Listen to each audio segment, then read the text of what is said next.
Rodneys, make some noise for yourselves. Oh my God, so much beautiful people in the crowd. Sexy little faces I can see right now. What's going on? My name is Bo Bigelow, also known as Big Dog, by the two dudes that smoke weed outside of my apartment.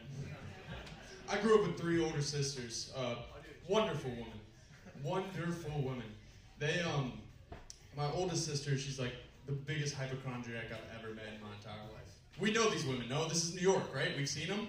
She literally, she's afraid of everything. Except for one of them's gay, she's more so ready for anything, you know? Like, she'll strike, she's down to tussle, you know what I'm saying? But the other one, she's big into like sending articles in our family group chat, you know? Have you seen these guys? It's fucking nuts. I remember she literally, on Easter, we're enjoying our Easter Sunday. My mom, the sweetest lady in the entire world. She texts in, she goes, "How's everyone's Easter? Is everyone enjoying their Sunday?" My one sister, Maggie, she's like, "Easter's great, you know. I went for a long walk with my girlfriend. We went to the boardwalk. We saw some seagulls. We fed them." Like, that's wonderful, Maggie. It's incredible. And then the other one texts in, she's like, "It's amazing, you know. I did hot yoga." She didn't go to church. She's like, less of a God fear, more spiritual, not religious. And she's like, "I had so much fun, you know. Me and my boyfriend had the best experience at hot yoga." I'm like, "That's great, Sam. I'm so glad." And then I can just feel the presence of the third one. Just climbing out of a black cave, just fucking reaching into a bag of fear-mongering news articles. Just like a velociraptor. And then she hits it, and it's just, "They're putting carcinogens in our sunscreen right now. We need to be really careful because, you know, we need to switch sunscreen brands and probably ration them off because other people might catch on to this trend." She was talking about rationing off. It's like, you're not in the fucking military. What are you rationing off? I'm like, go to church. It's fucking Easter Sunday. How about that? Worship the Lord. Am I right? Are there any Lord people in here? Any fans? So some of you are just godless and believe that this all just spontaneously happened? Okay, we'll talk after the show. No, but she prays a lot, I would say. Like, she's big into prayer, I would say. And I kind of pictured God, like, answering her prayers on, like, an old-timey voicemail machine. And he's like, "All right, let me..." And yeah, I flip my hat because, like, God's the man. Like, that motherfucker's wearing a backwards hat, you know? And he's like, "All right, let me see." And he clicks the first one. And in turn, she's like, "I heard a noise. And my husband's out of town. And I've been binging murder mystery talks the entire weekend. I'm like really afraid. Like, can you..." And God's like, "God damn it, this bitch again. I can't take this heat anymore." And then he clicks on the next one, and it's like a civilian from Ukraine.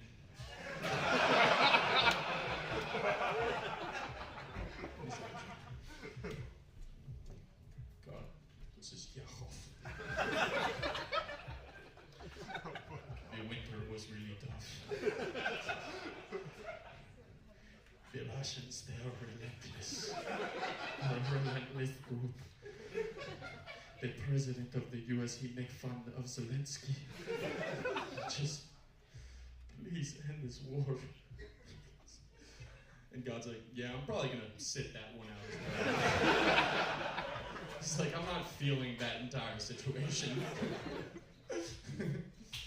No, but my sisters, they were very, like I said, non-GMO-y type women. Like I didn't drink milk as a baby, I drank kombucha. I drank kombucha with a little pink bendy straw, environmentally friendly.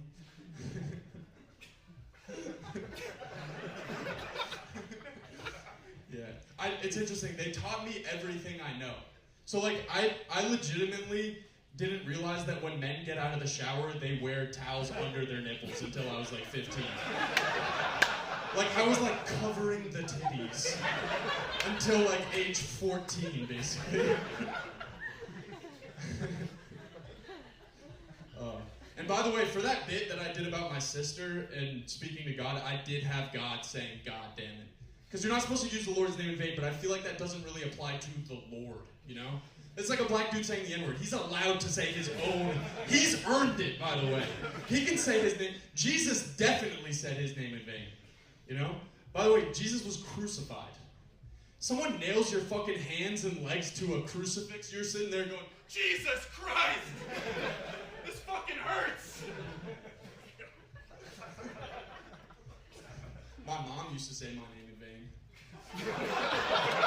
Oh yeah. If I did something wrong, she'd be like, Robert Arthur Bigelow, you get back over here. And she'd nuzzle my face in my mess like I'm a dog. Look at what you did! My mom used to mix up me and my dog's name.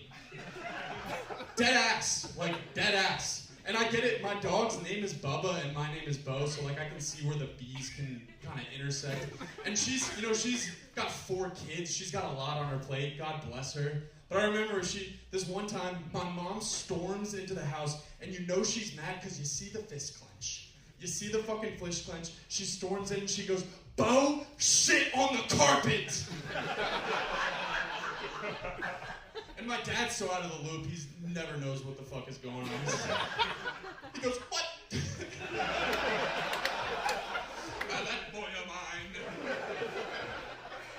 And I'm like, no, Dad, I didn't shit on the carpet. That's that asshole that did that. You know the one who's butt naked and roams around our house on all 4s? Yeah, that's his doing. That's kind of the trade-off you get with dogs, though, right? Like, they're so cute. Cuddle those things, and then in exchange they just shit on your valuables sometimes. It's kind of the same with dating women.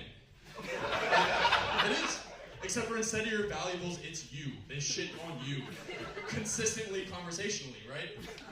To all of their friends.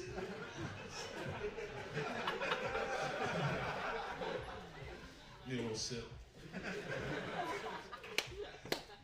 No, my dog was great. He was also a little feminine. He grew up in the same family. We were 1 and 1 together. Like, he used to request Boss water in his doggy bowl. Or like, we used to put a little rain poncho on him. He died recently. I will say though, I'm not trying to be that guy, but some people do keep their dogs alive for a little too long. You know? Hey, is that a crazy opinion to have? My dog was 18 years old, my best friend in the entire world. We did everything together. But he was getting to the point, he's a little senile, he's like walking into walls and shit like that. And it's like, you know, I love him, I love animals, I'm a huge animal guy, big animal guy. And, big animal guy, yeah. But it's like at that point, you kind of do need to put them down. Like, his last words were, bark, bark.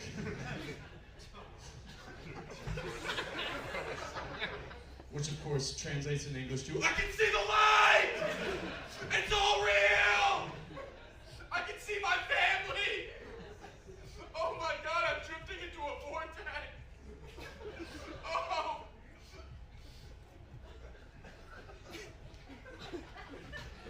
It's just like a loose translation of my dog's conversation and his dying. I think my dog might have been going to hell. I'm unsure, there was something weird going on there. Christmas is the best holiday when you have sisters. You know why? Because you never get jealous of their presents. Never. There was no dress or anything that my sisters opened up that I was like, oh shit, I wish I fucking had that.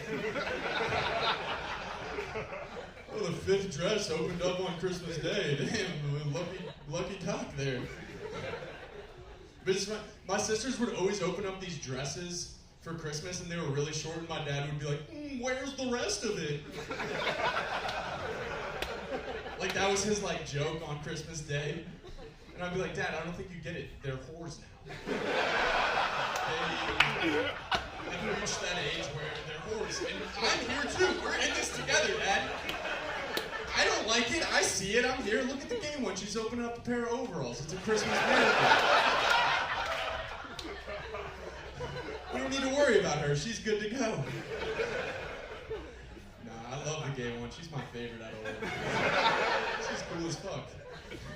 I remember when she came out, though, like, people tried to play, like, gay detective with her. I don't know if you guys have a gay sibling, but, like, people from my town, they're like, oh, my God, did you hear about Maggie Bigelow? Like, I heard she's gay. Like, I had a feeling that could be it. Like, I totally thought coming. And I was like, oh, really? What gave it away? In fact, she was on a boys' ice hockey team until she was in the 10th grade. Big fucking shocker there, am I right? Bro, she was Captain Hook for 3 straight Halloweens. Like, oh my God, I had no fucking clue. All right, people, that is my time, but I'll be back on stage.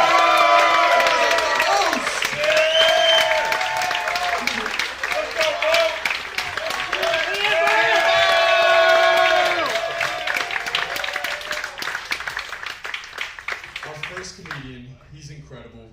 He runs a podcast he's the co-host of called History Hyenas. Give it up, everybody, for Giannis Papas!